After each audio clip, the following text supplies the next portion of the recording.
know that Theresa May has sold us out on fishing, on EU courts and on trade, but I've been speaking to defence experts who are telling me that she's also sold us out in the Brexit negotiations on Britain's military autonomy.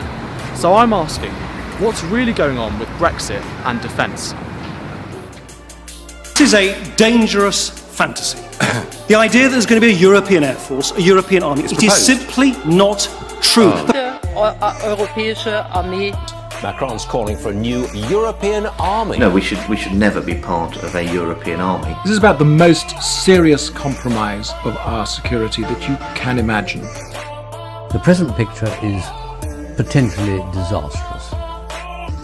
When people voted for Brexit, they voted to take back control. But under this, regarding defence, we are still a rule taker. But we're going to continue to oppose any idea of an EU army. In 2016, when Britain voted to leave the European Union, just over there is the HQ of Vote Leave, there was a sense of optimism in the country. Brexiteers really thought that we were going to retake control of our laws and our sovereignty.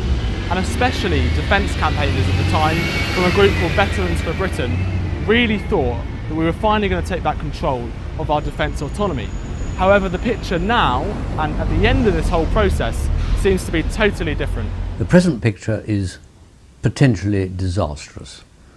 There's going to be a surrender which will make the surrender in Singapore in 1942 look a minor event, because this is going to affect the way that we defend ourselves, the way we manufacture our defence equipment, and indeed it will affect every young soldier, man or woman, who's sent off, as I alluded to earlier, by oligarchs in Brussels who are not elected.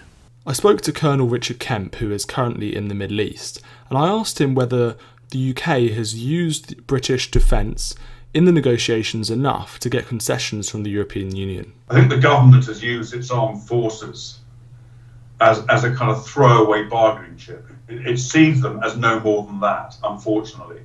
And effectively, the government's committed us to numerous defence mechanisms and indicated it will commit us to even deeper entanglement in the EU defence mechanisms. And all they've done it for, they haven't done it for any gain for us, they've simply done it to ease negotiations in other areas so that it doesn't become a stumbling block. In other words, it's a kind of form of appeasement of the EU by throwing away our armed forces, and that's not good enough. Just months after the Brexit vote, UK ministers Boris Johnson, Michael Fallon and Alan Duncan, who are in charge of the Foreign Office and in charge of the defence aspect of the UK, they all said that they would let the EU get on with creating their European army. And the reason they did that is because they didn't want to be a dog in a manger, as Boris Johnson said at the time. So they thought Britain wouldn't be signing up to any of this stuff. But in the end, a year later, the DEXU, the Department for Exiting the European Union, published a paper that said that we were going to sign up to so many aspects of EU defence. It's no part of our agenda to seek to undermine or to be dog-in-the-manger-ish about the EU. Now, and there's a conversation going on now about the EU's desire to build a common security and defence policy, new architecture for that. You know, if they want to do that, fine. The British people had instructed the government to leave the EU. The EU wished, after we had left, to create its military identity, and therefore Mr. Fallon was among those who said we shouldn't be a dog in the manger. We shouldn't obstruct what they want to do. So it was on the express understanding that Britain would not be participating in any of these many initiatives, the European Defence Fund, the European procurement plans, and on and on. It was on the understanding that we would not participate that our officials advised that these things should be waved through. What happened was that suddenly there came a change of mind. On the 12th of September 2017, they actually published a paper, the Department for Exiting the European Union. I emphasise again, the Department for Exiting the European Union published a paper saying that Britain should sign up to the European Union's ambitions for common defence structures, an EU military staff, EU military headquarters, European Union controls over defence industry and procurement and the technology they have, and ultimately European control over defence policy and even foreign policy. And that was after the Brexit referendum, where people had voted to leave. The response of the British government was to just pretend that Brexit isn't happening, indeed the reverse. So it's not that we're not opting out of certain aspects of the European Union. The government, as it stands at this moment, actually actively wants to partake in the European Union's ambitions, which are largely underpinned by the Lisbon Treaty, but they're desperate to have more and more of these structures put in place and take control over defence and ultimately foreign policy. Number 10 and the government are very dismissive of the claims made by these veterans and commentators about EU defence structures. So I asked Veterans for Britain spokesperson David Banks to explain exactly how the UK is joining some kind of an EU army. The way the UK is involved in the EU's defence architecture is that ministers have signed up to 5 separate EU Council agreements which govern the preamble to a single EU military. Now, the Chequers Plan and the Withdrawal Agreement seek to keep us in all of those things, and it's all happened since the Brexit vote. Now, what it does is that it creates a financial underpinning, a regulatory landscape, and decision-making structure in the event of military emergency. We're tied in with all those things. We're even subscribing to the EU's defence policy, CSDP, which is the glue that fits all these things together. So what is it exactly that the UK has signed up to? Well, take a look at this. Here are some of the organisations that the UK has pledged to cooperate with or join in with. Cooperative Financial Mechanism, the European Defence Agency, European Defence Technological and Industrial Base, the European Defence Agency, the Military Planning and Conduct Capability, New Athena Mechanism, Coordinated Annual Review on Defence, the European Defence Fund, the European procurement plans, Common Foreign and Security Policy, Common Security and Defence Policy, Military Planning and Conduct Capability, EU Battle Groups. So how did we get to this point where the UK is signing up to so many different aspects of EU defence? Well, one of the key questions is, how much impact did the civil service have on this part of the negotiations? The Sun newspaper came into possession of a recording of the defence advisor to Mr. Oliver Robbins, the Prime Minister's principal advisor on Brexit in number 10 Downing Street, a young gentleman called Alistair Brockbank. And in this tape, which was made at a private session in my own former university, actually, the London School of Economics, where he was addressing an audience principally of European diplomats, we hear Mr. Brockbank openly chortling about plans to hoodwink the 17.4 million British people who voted to leave the European Union with what he calls fluffy language, whilst at the same time preparing to commit the United Kingdom to be subordinate within this emerging European defence structure.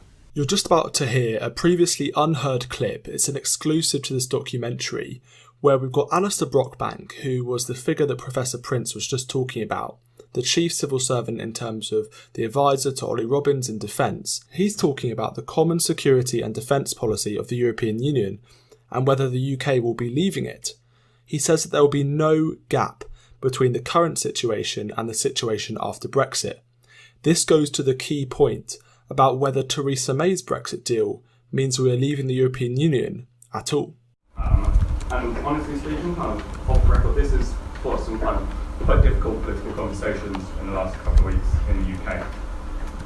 Where we think things should be is that, and similar to what the EU put out in their kind of future guidelines, is that there should be no gap on CFSP and CSDP. The more and more that people have looked into this, we found that there's this unholy trinity between 3 key people operating at the heart of the British government whose pushed much of this upon the UK, and they are of course Ollie Robbins, who we all know, but also Alistair Brockbank and Angus Lapsley. They are the three names where ministers and MPs need to ask some very, very searching questions about what's gone on and how our armed forces have been sold out to the European Union. Having watched how defence works in Whitehall when I was involved, and it worked extremely well, what amazes me is how MPs have allowed civil servants to creep in under the radar and enact all sorts of things that they shouldn't. Why aren't MPs taking an interest in this, and why aren't they reeling them in? So how much did MPs really know about what's going on? Well, what did the government say to them, and did the government explain that the UK has signed up to all these EU defence structures? Well, I've been speaking to several MPs who are telling me that the government really didn't tell them what was going on. So let's see what they have to say.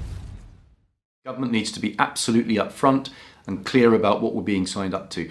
Leaving the European Union isn't just a trading matter, it's about leaving in all aspects of it, so we are sovereign in our own land again, and that is very important when it comes to defence and security. And if by the back door we're being signed up to various agencies and bodies and structures that still tie us in to EU policy on defence and security, that is not what the British people voted for. That has to be stopped. Our government has a duty to be completely upfront about what is being proposed, what we're committing to after Brexit, because otherwise we will find out, and we won't be forgiven if we sign ourselves up to things that undermine the right of the British people and the British government to make its own decisions when it comes to the most important thing of all, which is the defence and security of these islands. NATO and Five Eyes are fundamental to that, and I believe that anything that waters that down and undermines our commitment to those two structures would be very dangerous and detrimental to our long-term defence and security of the United Kingdom. The defence and security elements of any future arrangement and agreement with the European Union has been almost wholly overlooked by Parliament. And of course the issues around the European Army have been very sensitive ones in the UK, and indeed it can be argued that the UK has prevented the European Union making sense of European defence integration over the decades we have belonged to the European Union or the European Community previously. As we leave, the opportunity for our European partners to drive efficiencies out of all the money those liberal democracies spend on defence, I would see as an opportunity for there to be more defence capability in the hands of the liberal democracies, our partner nations, as we move into a new world with the rise, particularly with the rise of China. However, if the United Kingdom is, by whatever arrangements are agreed, are tied into that defence integration, with no say around the political direction of those forces and that capability, then we've just got ourselves into the worst of all worlds. And I think this subject is in urgent need of very close attention by Parliament about what the medium to long-term implications are of what we appear to be signing up to.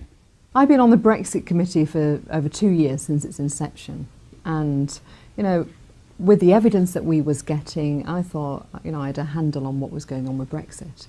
Now, it wasn't until 4 or 5 months ago that I met Veterans for Britain, and they enlightened me really about, since the referendum, the powers and the sovereignty that we've been giving away to the EU, which really has gone unnoticed with a lot of MPs. And I was quite flabbergasted, and that's not acceptable. I mean, we talk about, well, the government talks about this deep and special partnership, but we should be able to pick and choose what we want to do. We shouldn't be, guaranteeing financial contributions and guaranteeing that we will accept their directives regarding procurement. We are still a rule taker under the current system, and that's not acceptable.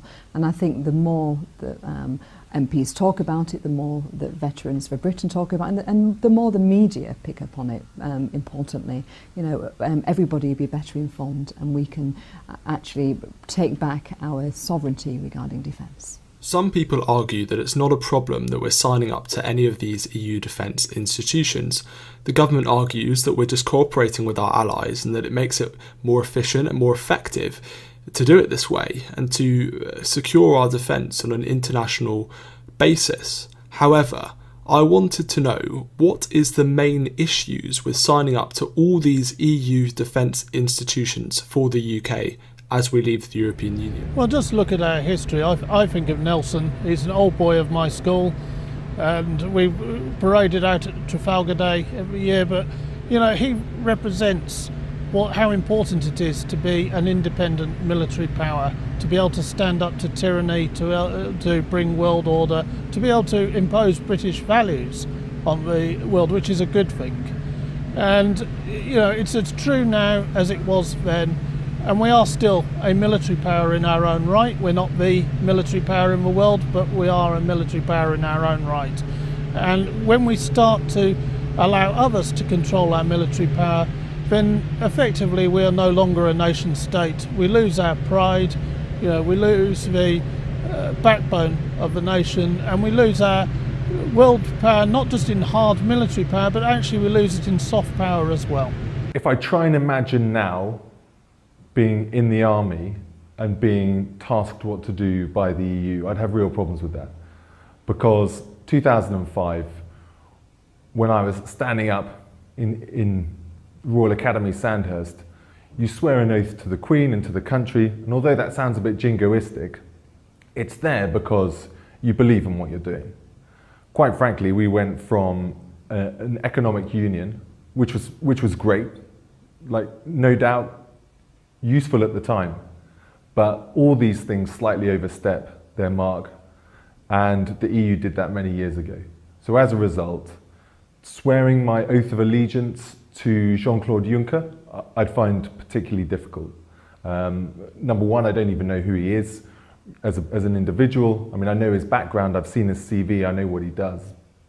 But compared to the sort of history and the fact that I can encompass within swearing an oath to the Queen all the things that I hold dear about a country, the people in it, what we're all looking to try and achieve outside it, and tying in around that sort of mentality, that's very easy to do. The United Kingdom has a proud record of defence of freedom, defence of our democracy, our British way of life. And we've had great leaders that have proved that when Britain is being threatened, when Britain is being attacked, we stand firm and defend the democracy that our forebears have fought so long and so hard to hand down to the next generation. We must do the same. We must follow the same determined approach of former leaders like Churchill, Margaret Thatcher and others who have ensured that the freedom of these islands remains paramount. We can only do that if we are an independent, self-governing, sovereign nation that makes our own decisions about our own destiny. Anything that waters that down and undermines the right of the British people to make those decisions will undermine the United Kingdom itself. We have been an independent nation for about 1,000 years and have run our own defence. And that's what I expect. That's what millions of people who voted to get out expected. They didn't expect that power over their armed forces would be handed to the European Union. And this is what is being proposed now. And it is just absolute disgrace that it should be doing this. This whole issue with defence is so unknown to everyone, it seems. The public, MPs, Parliament. The government has done a brilliant job at hiding the fact that we have actually signed up to so many aspects of EU defence. It's so important that MPs and the public understand that the withdrawal agreement and Theresa May's Brexit deal in general means that we could be tied to an EU army.